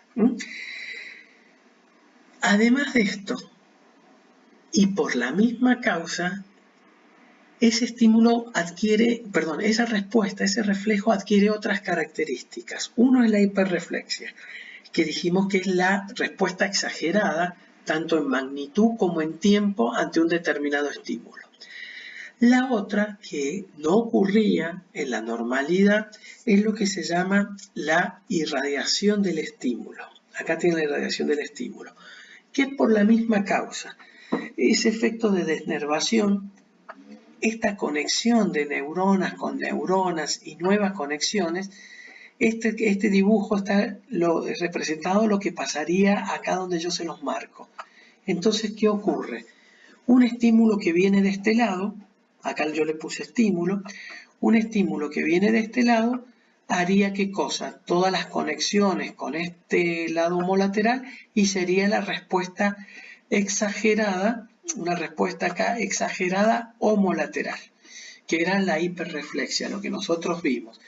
Un pequeño estímulo, un estímulo sensitivo muy débil, puede producir grandes retiradas del miembro inferior correspondiente, tanto en amplitud como en permanencia, por todos los circuitos reverberantes que hay. Pero también se ha visto que en el animal espinal o en el hombre espinal, cuando se estimula de un lado, también se produce respuesta del otro lado. Y a eso se llama irradiación del estímulo. Es decir, ¿por qué? Porque hay nuevas conexiones que antes no existían y que ahora comunican un lado con el otro. Si estimulamos el pie derecho, producíamos una retirada excesiva del miembro inferior derecho, pero vemos que también hay respuesta del miembro inferior izquierdo. Es decir, también exagerada y también una respuesta que no esperábamos, y que esto se llama irradiación del estímulo. Es decir, pasa del otro lado de la médula, pasa hacia lo contralateral, y eso se debe fundamentalmente a este proceso de desnervación, a estas conexiones nerviosas anómalas, que es como una respuesta, una estimulación ante la falta del control central que era que tenía en la parte previa al accidente. Entonces, este fenómeno se lo llama irradiación del estímulo. Y para completar este cuadro, y llegamos a la máxima expresión de esta hiperreflexia, no solo estas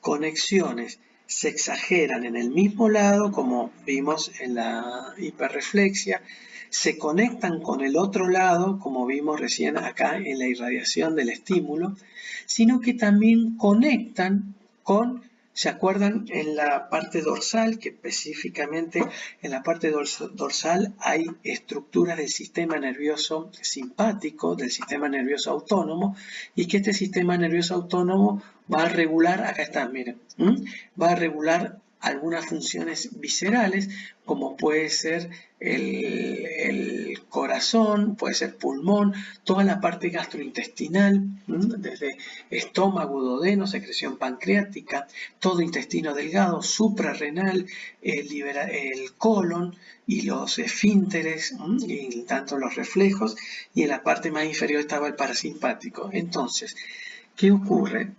Puede ocurrir que ante un pequeño estímulo que venga de este lado, supónganse que esto venga de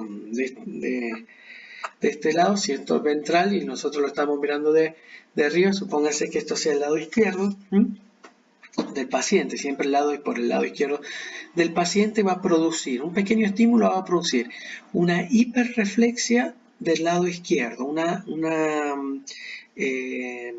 respuesta exagerada en tiempo y en intensidad. Va a producir una irradiación, que lo puse acá, que se va a irradiar hacia el otro lado, va a tener respuesta contralateral, y a su vez por estas conexiones con el sistema nervioso autónomo puede tener evacuación gástrica, puede tener liberación del páncreas, puede tener contracción del intestino cuando veamos digestivo, y hasta puede producirse defecación o inclusive micción. Esto a veces también sirve para entrenar, porque los reflejos de defecación y los reflejos de micción están interrumpidos porque la voluntad o la sensación que nosotros tenemos está dada por la corteza y el control de los esfínteres voluntarios está dado por la corteza y aquí está cortado. Por lo tanto, la evacuación del intestino, de la vejiga, a veces se entrena de esta manera. El mismo paciente se estimula alguna parte del miembro inferior, supónganse que es el más reactivo, y cuando está establecido toda esta nueva conexión en el hombro espinal, puede producir grandes respuestas en ambos miembros inferiores y también en el sistema vegetativo. También puede haber cambios de la presión arterial porque puede producir aumento de la vasoconstricción y eso puede subir la presión arterial. Todo este cúmulo en su máxima expresión es lo que se llama el reflejo en masa. ¿Por qué se produce el reflejo en masa? Es muy sencillo. Se produce por todas estas nuevas conexiones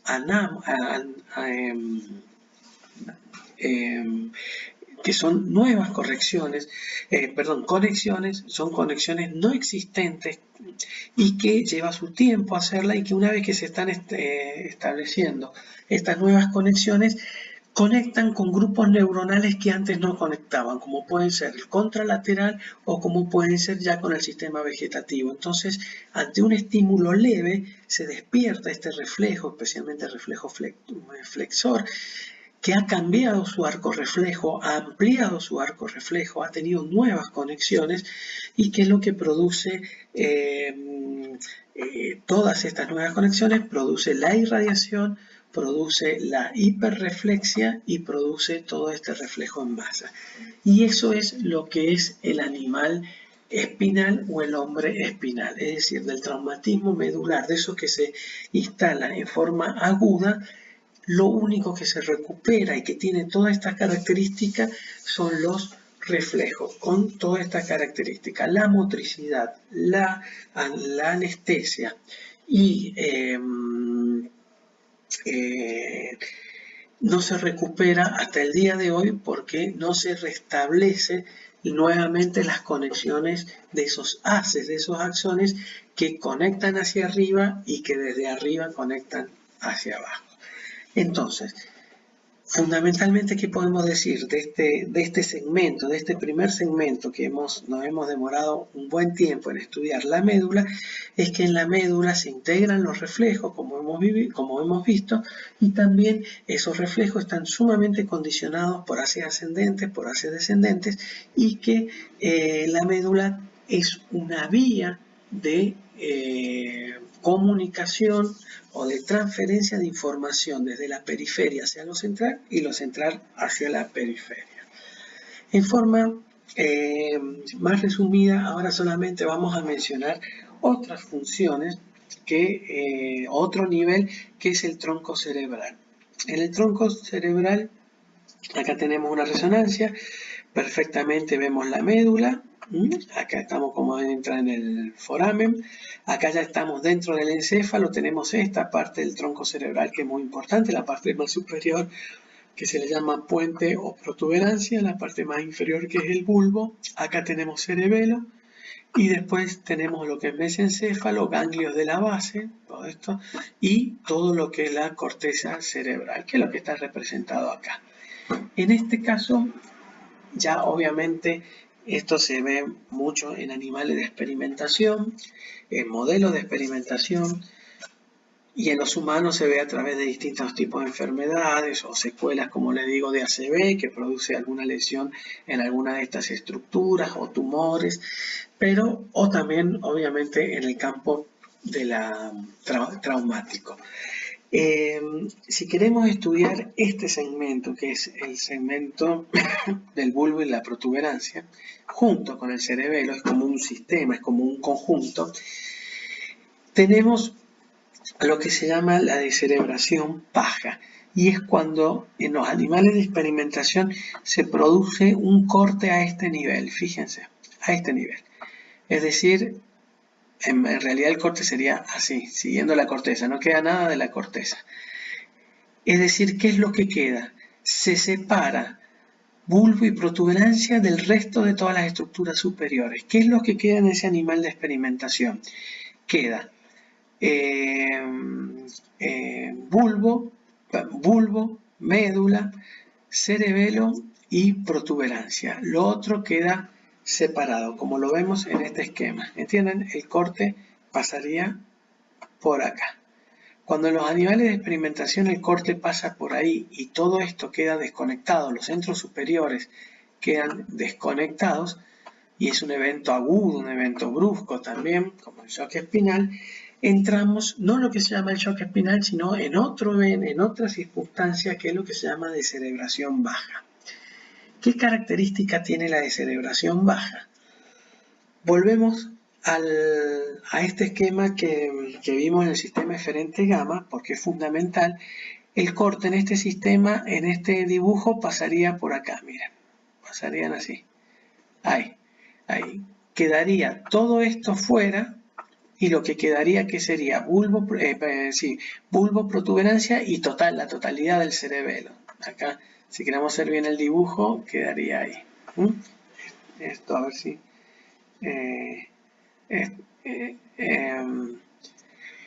bueno, no sé cómo borrarlo, pero el corte quedaría ahí gráficamente. ¿Qué les quiere decir con esto?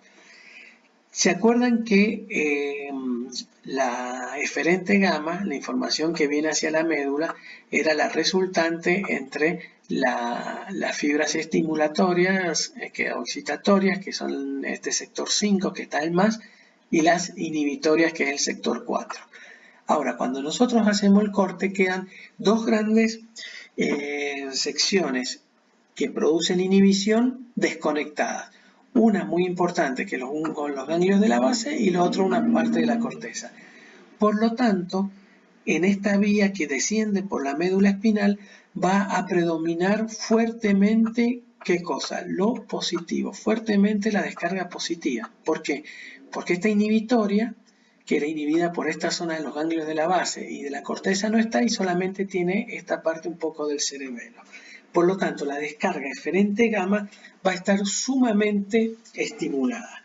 Y si volvemos acá, tenemos que las fibras gamas extrapiramidales vienen, porque acá la médula no está cortada, no como en el otro que no está cortada. Acá esta médula sí recibe la información porque el corte está por encima de la médula, está allá en el mesencéfalo.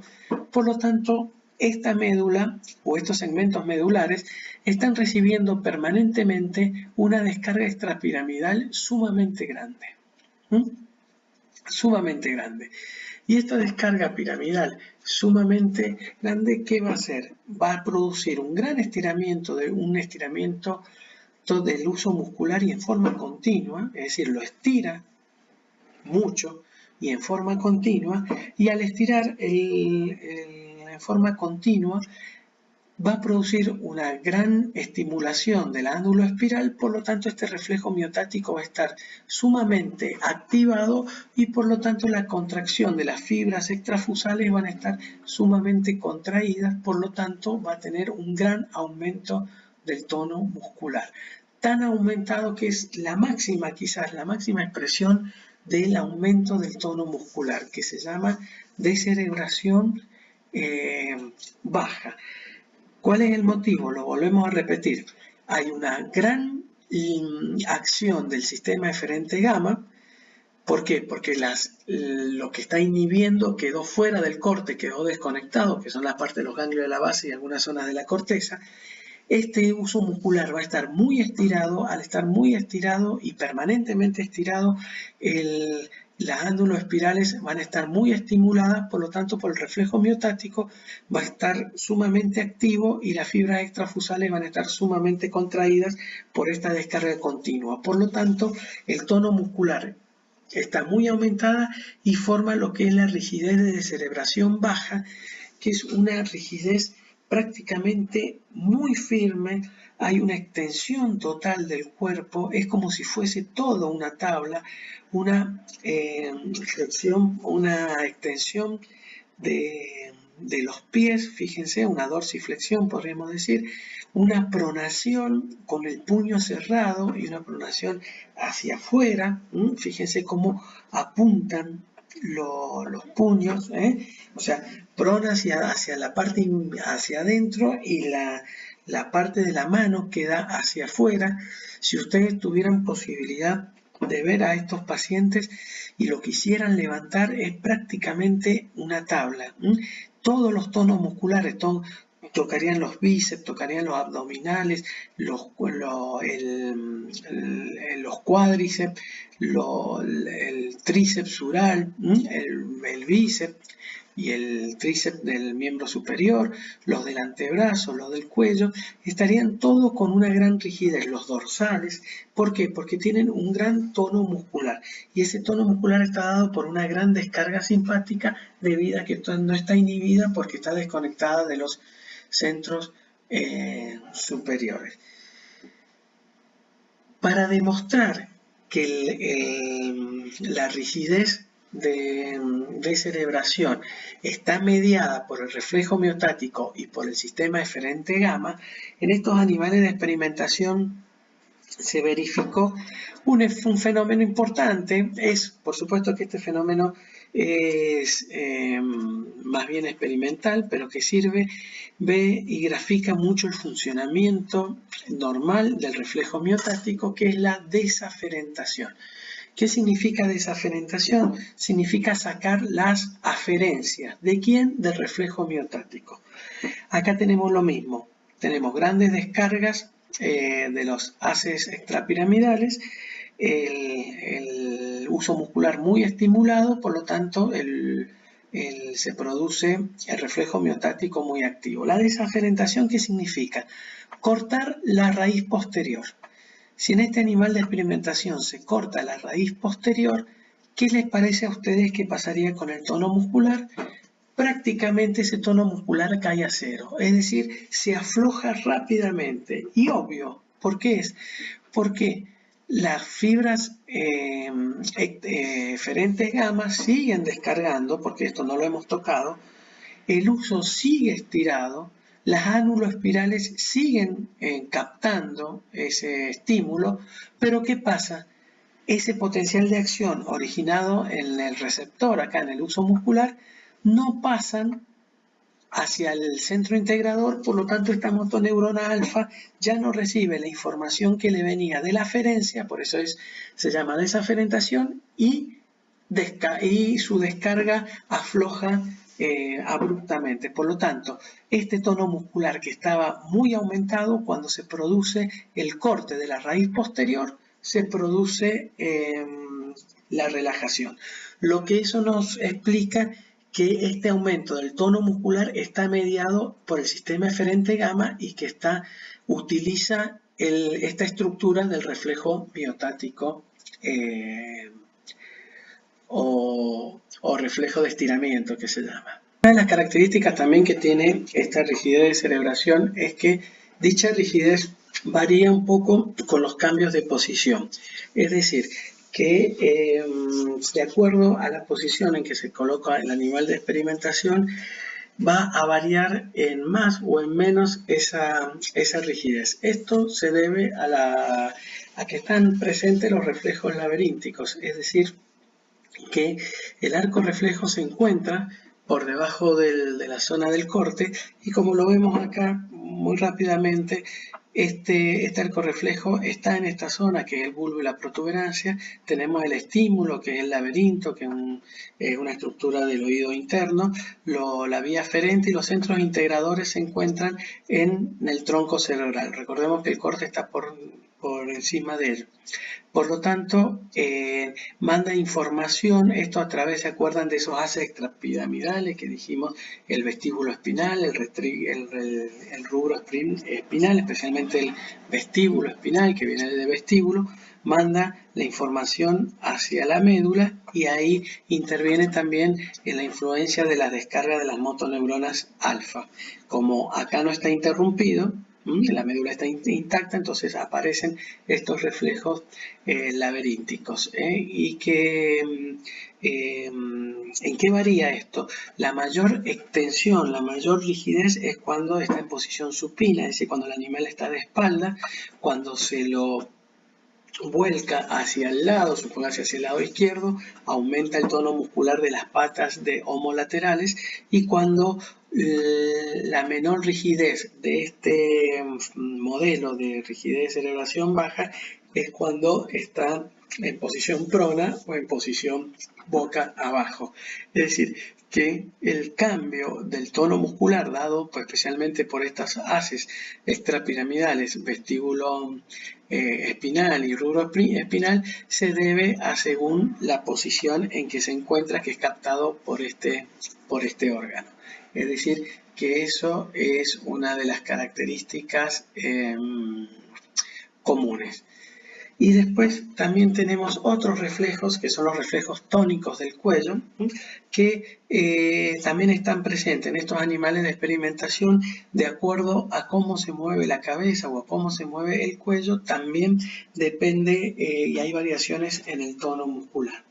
Fíjense acá, dice que si la cabeza gira, los miembros de ese lado aumentan el tono, como dijimos, la flexión de la cabeza, cuando se flexiona la cabeza disminuye el tono de las patas delanteras y lo aumenta las traseras, es como una postura que tiene el animal cuando está mirando sobre un hoyo, sobre una cavidad, y la extensión de la cabeza extiende las patas delanteras y flexiona las traseras, es como cuando el animal se prepara para saltar o cuando está mirando para arriba. Son distintas actitudes que pone el tono muscular de los miembros de acuerdo a cómo está la ubicación de la cabeza. Es decir, estos reflejos se mantienen en estas estructuras, que sería el descerebrado bajo. Entonces tenemos el primer nivel mismo en médula, este descerebrado bajo, vamos a otro nivel de superior que es el mesencéfalo, es decir, cuando el corte pasaría por esta zona y tendría ya que quedaría parte de los ganglios de la base y quedaría el mesencéfalo y faltaría algunas estructuras o conexiones con los centros más superiores. Entonces, en este modelo que tenemos mesencéfalo, tenemos obviamente el nivel más inferior que del encéfalo, que es el tronco cerebral y cerebelo, y tenemos médula intacta. ¿Qué es lo que ocurre en esto? Si volvemos nuevamente a este esquema, vemos que el corte pasaría por esta zona, por lo tanto, con respecto al tono muscular, la rigidez de cerebración, va a haber una rigidez, pero va a ser menor. ¿Por qué? Porque la eferencia gamma, que sale por acá, que sería la resultante, tenemos positivo, obviamente positivo, pero también tenemos negativo. Tenemos inhibidores. ¿Por qué? Porque tenemos el cerebelo, tenemos esta parte que se mantiene y se le agrega, con respecto a la celebración baja, se le agrega esta zona de los ganglios de la base, que es muy inhibitoria y muy reguladora del tono muscular, por lo tanto, la rigidez de cerebración es muy poco. Se nota solamente cuando el animal está de espalda. Vimos que con los reflejos del laberíntico la mayor expresión de la rigidez cuando el animal está de espalda. Entonces acá que la rigidez casi es mínima, se pone un poco más en evidencia cuando está de espalda. En los animales crónicos, fíjense, en los animales donde han sido descerebrados altos, pueden incorporarse, pueden enderezarse, pueden aún caminar. Por ejemplo, las aves pueden volar. Es decir, ¿por qué? Porque lo que le queda por encima es muy rudimentario, ese grado de encefalización es muy bajo. Presenta reflejo de prensión, es decir, si ustedes se le acerca algo hacia la mano, en el caso del mono, lo trata de agarrar, como en los bebés que el reflejo de presión le agarra y lo trata de agarrar, y también los reflejos pupilares, es decir, cuando se ilumina la pupila, fíjense, se produce la contracción de la pupila, y ese reflejo es porque se integra prácticamente en toda esta zona del mesencéfalo, es decir, que tiene reflejo. Y después tenemos por último la corteza, la corteza donde está muy desarrollado en el ser humano. En los monos es el otro, con una gran diferencia todavía, es el otro animal el animal de la escala filogenética que está más desarrollada la corteza, y después, como vimos en las diapositivas anteriores, según los grados de encefalización. Esta corteza, como van a ver después, ya casi terminando el módulo de fisiología del sistema nervioso, van a ver en las distintas áreas de la corteza, los hemisferios, si tiene hemisferio dominante, el hemisferio no dominante, vieron que tienen ya unos lugares específicos como la sensibilidad, que es para ser sensible, para la percepción sensible tenía que ser postrolándico, era el lóbulo parietal, el área frontal o prerolándica, que es el área motora, pero de acuerdo a la corteza tienen las funciones superiores, que es lo que tanto nos distinguen del resto de la naturaleza. Esas funciones superiores que están dando en las cortezas es lo que nos da la característica o que nos distinguen a los humanos: el pensamiento, el juicio crítico, el habla, el entendimiento, la memoria, el pensamiento aritmético, el cálculo. Bueno, todas esas funciones superiores que están fundamentalmente en el lenguaje, en la interpretación, en el cálculo matemático, en lo artístico, se ve, está plasmado o estructuralmente fundamentalmente en la corteza. Esto sí se puede ver en la práctica clínica, donde hay lesiones de la corteza, ya sea por una ACV o por una necrosis o por un infarto cerebral, y que se van muriendo o distintas áreas del cerebro y pueden aparecer algunos trastornos que pueden ser de personalidad, en su conducta, su agresividad o no, o su capacidad de entendimiento, su capacidad de reconocer palabras, como son las las agnosias, su capacidad de reconocer personas o de olvidarse o de memoria. Todo eso está de acuerdo a las zonas de la corteza. Entonces nosotros tenemos que el descorticado es muy similar del tipo motor al descerebrado alto, es muy especialmente los animales, regula la temperatura, tienen una escasa alteración motora. Por ejemplo, los animales tienen muy poca alteración motora, como les digo, las aves hasta pueden volar.